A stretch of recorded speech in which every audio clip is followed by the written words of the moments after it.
Hello students, welcome to Gate Smashers. आज की इस वीडियो में एक्सप्लेन करने जा रहा हूँ LALR पार्सर के बारे में, या फिर आप बोल सकते हो LALR पार्सिंग टेबल के बारे में। ईच एंड एवरी पॉइंट जो है वो हम डिस्कस करेंगे। तो पहले मैं आपको बता दूं कि ये सेम जो ये क्वेश्चन है मैंने CLR में डिस्कस किया हुआ है। लास्ट वीडियो आपको मिलेगी जिसमें मैंने CLR पार्सर के बारे में डिस्कस किया था, जिसमें सारा का सारा जो LR1 कैनोनिकल आइटम्स को मैंने यहाँ पे बनाया। तो गाइज पहला पॉइंट नोट कर लो कि जो LALR पार्सर है ना वो भी LR1 कैनोनिकल आइटम्स को ही यूज करता है। लेकिन अगर हम इन दोनों की पावर की बात करें तो LALR जो है वो लेस पावरफुल है देन व्हाट CLR, ठीक है। लेकिन अगर आपको कोई भी क्वेश्चन आता है इस तरीके से कि आपको ग्रामर दी हुई है और चेक करना है whether the grammar is accepted by LALR parser और नॉट, या आपको इस तरीके से पूछ लेते हैं कि check whether the grammar is LALR और नॉट, तो गाइस जब भी आपको LALR का क्वेश्चन आता है तो मान के चलो पहले आपको ये सारा वर्क करना पड़ेगा, पहले आपको ये पूरा का पूरा बनाना पड़ेगा। मतलब आपको जो CLR में हमने किया ना वो ईच एंड एवरी पॉइंट आपको एज इट इज करना पड़ेगा, लुक हेड बनाने पड़ेंगे, ये सारी वैल्यूज आपको एज इट इज बनानी पड़ेंगी। अब आता है कि फर्क क्या है। फिर अगर हम बात करें कि ये तो सारा CLR का ही पार्ट था, तो फिर LALR का पार्ट क्या है। तो गाइस मैं आपको बता दूं कि जब ये आप सारा बना लोगे ना तो यहां पे अब लास्ट में हमें क्या करना होता है, मर्ज करना पड़ता है। मर्ज करने का मतलब क्या है कि जो CLR है ना, CLR में जो नंबर ऑफ आप कह सकते हो स्टेट्स हैं वो सबसे ज्यादा होती हैं। अगर हम LR0 की बात करें, SLR की, LALR की, CLR की, इन चारों में से जितने भी ये हमारे पास बॉटम अप पार्सर थे ना, इन सारों में से सबसे ज्यादा जो है वो नंबर ऑफ स्टेट्स होती है CLR में। तो हम CLR में कुछ स्टेट्स को क्या करते हैं, मर्ज करते हैं, और वो एक्चुअल में बन जाता है फिर LALR। मतलब कहने का कि यहां पे आप देखो, आप ऐसे तो मर्ज कर नहीं सकते। मर्ज करने के लिए क्राइटेरिया क्या है कि आप कैसे मर्ज कर सकते हो। तो मैं आपको एक सिंपल से एग्जांपल से बताता हूं। यहां पे ये आपको स्टेट दिख रही होगी, लेट्स से इसको स्टेट नंबर 3 बोल दो, स्टेट नंबर 4 बोल दो, कुछ भी नाम दे दो। यहां पे अगर हम बात करें तो ये मेरी रिड्यूस्ड मूव है, ये भी मेरी क्या है, रिड्यूस्ड मूव है, ये भी रिड्यूस्ड मूव है, ये भी। तो देखो दोनों में A goes to C dot, B goes to C dot, A goes to C dot, B goes to C dot.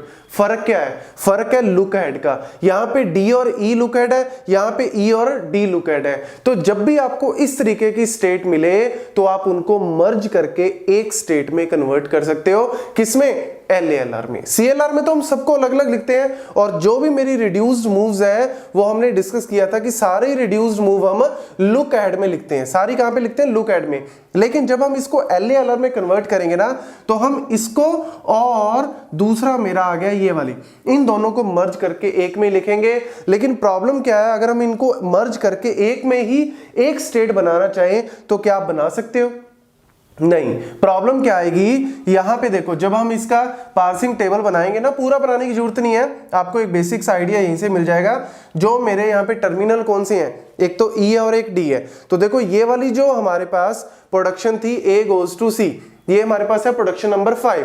तो आप क्या लिखोगे, रिड्यूस 5 कहां पे, E में। रिड्यूस 5 कहां पे लिखोगे, E में। और रिड्यूस 6 कहां पे लिखोगे, E में। ये देखो ये रिड्यूस मेरी 6 है, मतलब ये मेरी 6th प्रोडक्शन है, ये भी कहां आ गई, E में आ गई। और जो मेरी 5 थी वो भी E में। ऐसे ही आप D में देखोगे तो D में आपकी 6 भी आ गई और D में आपकी 5 भी आ गई। तो यानी आपके एक ही सेल में मल्टीपल्स क्या आ रही हैं, रिड्यूस मूव आ रही हैं। तो आप इसको मर्ज कर ही नहीं सकते, या आप इसको बेटर क्या बोलो कि ये LALR नहीं है, CLR का पार्ट है। This grammar is what, CLR, but it is not actually LALR। अभी आपको एक दो और एग्जांपल से क्लियर होगा। ये एग्जांपल जस्ट पिछले वाले का कंटिन्यू में था तो इसलिए मैंने कंटिन्यूटी में एक्सप्लेन कर दिया। नेक्स्ट हम इसका एक और एग्जांपल देखते हैं। नेक्स्ट एक और एग्जांपल डिस्कस करते हैं, और इस एग्जांपल में आपको अगेन CLR का भी क्लियर हो जाएगा और LALR दोनों का ही आपको पॉइंट जो है वो क्लियर हो जाएंगे, क्योंकि इन दोनों में आपको मैंने पहले ही बताया बहुत ही माइन्यूट डिफरेंस है। तो देखो सबसे पहले अगर हम बात करें तो अगेन हमें सारी LR1 कैनोनिकल आइटम्स को बनाना पड़ेगा। तो एक बार फिर से देख लो, आपको एक और आइडिया मिल जाएगा। सबसे पहले हम क्या करते हैं, इस ग्रामर में ऑगुमेंट करते हैं। तो ये मेरे पास ग्रामर में रूल देख लो कौन से हैं, 1 2 3 4 5 6, 6 रूल्स है मेरे पास ग्रामर में, और एक हम एक्स्ट्रा ऐड करते हैं स्टार्टिंग में। तो मैंने कर दिया S dash goes to S के आगे क्या लगा दिया, डॉट, ठीक है। और इसका लुक हेड क्या होता है, बाय डिफॉल्ट स्टार्टिंग का लुक हेड क्या होता है, डॉलर, ये मैंने आपको लास्ट वीडियो में बताया था। अब देखो डॉट के बाद क्या आ गया, कैपिटल एस, तो मतलब हमें इस एस को खोलना पड़ेगा। इस एस को खोलने के लिए, इसको क्लोजर करने के लिए सबसे पहले ए के आगे हमने क्या लगा दिया, डॉट। और जो मेरा एस का, ये देखो डॉट के बाद क्या था, एस, ध्यान से देखना, डॉट के बाद था एस, तो एस को हमने खोल दिया। और एस के बाद जो भी बचा हुआ है उसका फर्स्ट निकाल लो। तो एस के बाद क्या बचा हुआ है, ऑब्वियसली स्टार्टिंग में तो डॉलर ही है, तो डॉलर इसका क्या बन जाएगा, फर्स्ट बन जाएगा, ठीक है ना। इस कॉमा को मत लेना, ये तो मैंने जस्ट इन दोनों को सेपरेट करने के लिए लिखा है, अदरवाइज पता लगे कि यहाँ पे कॉमा कोई, ये कॉमा का यहाँ पे कोई लेना देना नहीं है, ये जस्ट इन दोनों को अलग अलग करने के लिए कि ये तो प्रोडक्शन है, ये लुक एट सिंबल है, ठीक है। तो लुक एट सिंबल, ये मेरे पास डॉलर है, तो इसका फर्स्ट निकालोगे तो डॉलर ही आएगा, तो उसको हमने यहाँ पे लिखना होता है। तो देन हमारे पास दूसरा आ गया BAC, ठीक है ना, BAC, और इसका भी क्या बन गया, लुक एट डॉलर। तीसरा मेरे पास क्या बन गया, कैपिटल BC, और इसका भी क्या बन गया, डॉलर, ठीक है। और यहां पे मेरे पास जो है वो तीसरी प्रोडक्शन, उसके बाद लास्ट प्रोडक्शन मेरे पास क्या बनी, BBA, ठीक है, इसके आगे भी डॉट लगा दिया और ये क्या बन गया, डॉलर, ठीक है। तो ये पूरी की पूरी इस तरीके से बन जाएगी। अब देखो अगेन चेक करो कि डॉट के बाद कोई कैपिटल तो नहीं है, यहां पे देखो डॉट के बाद क्या है, वेरिएबल, डॉट के बाद क्या है, ए, तो क्या करोगे, ए को खोलोगे, तो ए को खोलने का मतलब है ए गोज टू डी के आगे डॉट लगा दिया, ए गोज टू डी के आगे डॉट। लेकिन लुक हेड सिंबल कैसे कैलकुलेट करते हैं, एस के आगे क्या था, डॉट ए, मतलब डॉट के बाद क्या था, ए, तो ए को तो हमने खोल के लिख लिया है नीचे, और जो बाकी का बचा हुआ है उसका फर्स्ट निकाल लो। तो बाकी इसके बाद क्या बचा हुआ है, ए और डॉलर। ए और डॉलर का फर्स्ट क्या है, ए है, स्मॉल ए, तो यानी इसका क्या बन जाएगा, लुक हेड स्मॉल। ऐसे देखो बी, ये देखो डॉट के बाद क्या आया, बी, तो पहले तो बी को खोल लो, बी को अगर हम इसको खोलेंगे तो ये डॉट डी बन गया। अब देखो बी के बाद क्या बचा हुआ है, सी एंड डॉलर, तो सी और डॉलर में से फर्स्ट क्या है, सी है, तो सी आपका जो यहां पे टर्मिनल है वो क्या बन जाएगा, लुक एट सिंबल बन जाएगा। तो ये पूरी की पूरी क्या बन गई, एक तरह से कैनोनिकल आइटम 1 जो है वो इस तरीके से बनेगी। अब इसको अगेन हम क्या करेंगे, गो टू में सबसे पहले एस के लिए जाएंगे, कैपिटल एस के लिए देखो क्या बनेगा, S dash goes to S dot, और ये क्या बन गया, डॉलर। तो ये मेरे पास ये क्या होती है, एक्सेप्टिंग स्टेट होती है, इसको तो आप आर्गुमेंट वाली को तो अलग ही कर दो। उसके बाद मेरे पास बनी कैपिटल ए पे, तो कैपिटल ए पे देखो क्या बनेगी, S goes to A dot A, और ये क्या बन गया, डॉलर, ठीक है। और डॉट के बाद क्या है, स्मॉल है, तो कोई आगे आपको करने की जरूरत ही नहीं, मतलब आगे आपको क्लोजर फाइंड आउट करने की जरूरत नहीं है। इसको आप फर्दर खत्म भी कर सकते हो, मतलब ए के लिए ये क्या बनेगा, S goes to A dot, और ये बन गया डॉलर। तो देखो ये हमारे पास क्या बन गई, ये हमारे पास एक तरह से आपकी रिड्यूस्ड मूव बन गई। कौन से वाली, ए वाली, फर्स्ट रिड्यूस्ड मूव आपकी बन गई, ठीक है ना। तो इसको हम *1 लिख देते हैं क्योंकि फर्स्ट रिड्यूस्ड मूव है।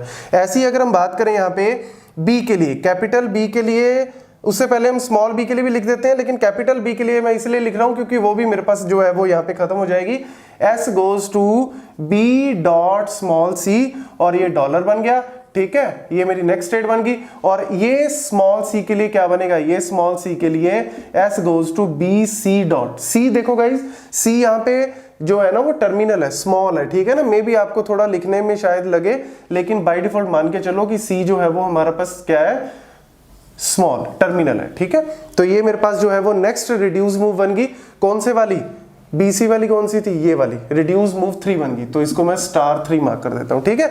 अब देखो नेक्स्ट हमारे पास क्या बन रहा है, नेक्स्ट हमारे पास यहाँ पे बनेगी मूव, मेरे पास बनेगी नेक्स्ट कैपिटल ए के लिए होगी, कैपिटल बी के लिए, स्मॉल बी के लिए। देखो तो स्मॉल बी के लिए 2 मूव्स हैं, तो मैं बना देता हूं दोनों ही। स्मॉल बी के लिए पहले तो बनेगी S goes to B dot A C dollar, और दूसरी बनेगी S goes to B dot B A dollar, ठीक है ना। पहले तो इसको लिख लो, ये हमारी गो टू बन गई। अब देखो डॉट के बाद क्या है, कैपिटल ए, तो इसको खोलेंगे, तो कैपिटल ए को खोलोगे तो उसके क्या था, डॉट डी आ जाएगा। और इसके बाद मेरे पास क्या बना, ए के बाद क्या बचा हुआ है, सी और डॉलर, तो उसका फर्स्ट निकाल लो सी, तो ये इसका लुक हेड बन गया। ऐसे ही बी की अगर हम बात करें तो पहले तो बी को खोल लो, डॉट डी बन गया बी का, और इसका लुक हेड देखो, बी के बाद क्या है, ए और डॉलर, तो ए और डॉलर का हमारे पास फर्स्ट क्या निकलेगा, ए निकलेगा, तो वो इसका लुक हेड बन जाएगा।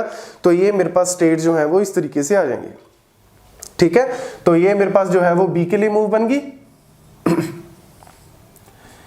नेक्स्ट हमारे पास ए के लिए हो गया, कैपिटल बी के लिए हो गया, स्मॉल बी के लिए हो गया। अब डी के लिए, तो देखो डी के लिए हमारे पास मूव्स बनेगी, एक तो A goes to D dot A and B goes to D dot C, ठीक है। तो ये इसको भी स्टार मार्क कर लो, बिकॉज ये भी मेरे पास क्या है, रिड्यूस्ड मूव है, इसको आगे फर्दर रिड्यूस कर नहीं सकते, ये रिड्यूस हो चुकी है। देन इसको तो हमने रिड्यूस कर लिया। फाइनली में मेरे पास एक तो ये बची, इसको कैपिटल ए के लिए खोलते हैं, तो कैपिटल ए के लिए क्या बनेगा, S goes to B A dot C dollar, ठीक है। और इसको फर्दर आप सी के लिए खोल लो, तो जब आप सी के लिए खोलोगे तो बन जाएगी S goes to B A C dot और ये डॉलर, ठीक है जी। तो ये मेरे पास कौन सी है, बी ए सी वाली ये, तो इसको आप स्टार 2 मार्क कर दो, ठीक है। तो ये सेकंड जो है वो रिड्यूस होगी। ऐसे ही बी के लिए खोल लो इसको, कैपिटल बी के लिए अगर आप खोलोगे तो S goes to B B dot A dollar हो जाएगा, और फिर फर्दर आप ए के लिए गो टू करोगे, स्मॉल ए के लिए, तो S goes to B B A dot, ठीक है जी, डॉलर। तो ये लो, ये भी हमारे पास क्या हो गई, रिड्यूस हो गई। बीबीए कौन सी थी, फोर्थ वाली, लो जी स्टार 4 लगा देते हैं, ये भी हमारे पास रिड्यूस होगी। अब फर्दर मेरे पास डी के लिए मूव करेंगे, तो स्मॉल डी के लिए अगर हम मूव करेंगे तो ये बनेगा A goes to D dot C and B goes to D dot A, ठीक है जी। तो ये मेरे पास पूरी की पूरी आइटम सारी की सारी हमने लिख दी है, तो ये भी स्टार मार्क कर लो, बिकॉज ये भी क्या है, रिड्यूस मूव है। तो ये पूरी की पूरी कहानी तो गाइज पहले आपको ये करनी पड़ेगी, चाहे आप LALR करो चाहे आप CLR करो। अब देखो सबसे पहले अगर हम CLR की बात करें तो CLR के केस में कोई प्रॉब्लम नहीं है, ना कोई SR कॉन्फ्लिक्ट है ना कोई RR कॉन्फ्लिक्ट है, ठीक है ना। रिड्यूस अगर आपको 2 दिख रही हैं, ये देखो ये रिड्यूस आपको दिख रहा है, लेकिन इसमें कोई कॉन्फ्लिक्ट नहीं है। क्यों? क्योंकि ये रिड्यूस आप A में लिखोगे, लुक हेड A में लिखोगे, और ये रिड्यूस आप C में लिखोगे। ऐसे ये रिड्यूस आप C में लिखोगे, ये A में लिखोगे, तो कोई प्रॉब्लम यहाँ पे नहीं आएगी। अब नेक्स्ट अगर हम बात करें यहाँ पे, इनको अगर मैं कंबाइन करता हूं, मतलब ये CLR में तो फाइन है, CLR में तो ये है ग्रामर, लेकिन अगर मैं इसको LALR में कन्वर्ट करता हूं तो अगेन मैं किसको मर्ज कर सकता हूं, ऑब्वियसली इन 2 को मर्ज कर सकता हूं, बिकॉज बाकी की सारी तो अलग अलग स्टेट है, बाकी की सारी तो यूनिक स्टेट है, ठीक है ना। डुप्लीकेट कौन सी है, ये 2 हैं, और ये डुप्लीकेट में भी सिर्फ ये वाला पार्ट डुप्लीकेट है, लुक हेड तो अलग अलग है। तो हम इसको मर्ज करना चाहें, अगर इन दोनों को अगर मैं मर्ज करूं तो क्या मैं इन दोनों को मर्ज कर सकता हूं, नहीं कर सकता। रीजन उसका क्या है, यहां पे देखो ए डी डॉट, ये ए में है और ये सी में है, इसका लुक हेड सी है और इसका लुक हेड डी है। तो अगर आप इसको मर्ज करके एक करोगे ना, तो जो मेरा लुक हेड ए आएगा ना, लुक हेड में आपकी ये वाली प्रोडक्शन भी आ जाएगी और ये वाली प्रोडक्शन भी, ए डी वाली भी आ जाएगी, बी डी वाली भी आ जाएगी, और आपका जो सी वाला होगा उसमें भी आपका बी डी वाली आ जाएगी और ए, तो यानी मल्टीपल एंट्रीज आएंगी। तो मल्टीपल एंट्रीज अगर आएंगी तो ऑब्वियसली ये LALR में नहीं है, CLR में है। तो ये एक और एग्जांपल मैंने इसीलिए आपके साथ शेयर किया ताकि आपको और इस मेथड की क्लैरिटी हो जाए। Thank you.